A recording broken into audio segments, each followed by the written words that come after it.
ప్రతి బత్తాయి జ్యూసి పిండి ఆ రసం తాగకపోతే నా పేరు ప్రపంచ యాత్రికుడే కాదు. ఉన్న మారీచుడు అనే రాక్షసుడు ఇతడు గుర్తున్నాడా మీకు?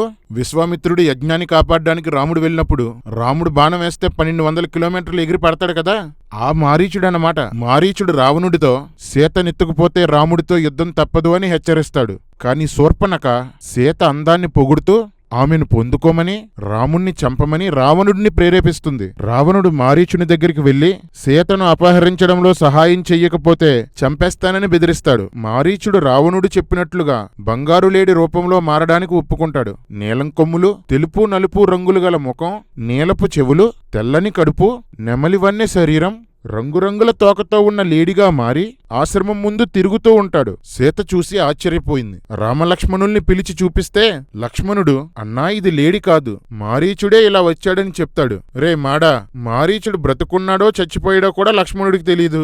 అలాంటిది మారీచుడే లేడిగా వచ్చాడని లక్ష్మణుడికి ఎలా తెలిసిందిరా? లక్ష్మణుడికే ఆ విషయం తెలిస్తే రాముడికి సీతకి ఎందుకు తెలియలేదురా? దీన్నే సొల్లు అంటారా. కాని సీత, ఈ లేడి నా మనసు దోచింది, నాకు కావాలి అని అడుగుతుంది. ప్రాణాలతో దొరికితే అయోధ్యకి తీసుకెళ్దాం, ప్రాణాలతో దొరకకపోతే చర్మం లాగేసి ఆసనం మీద వేసి కూర్చుందాం అంటుంది. కనపడదు కాని సీత కూడా వైలెంటే.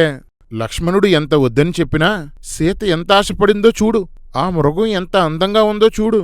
రాక్షసుడైనా సరే చంపుతాను, నువ్వు జటాయువు సీతను చూసుకోండని చెప్పి పోటుగాడు వేటకు బయలుదేరతాడు.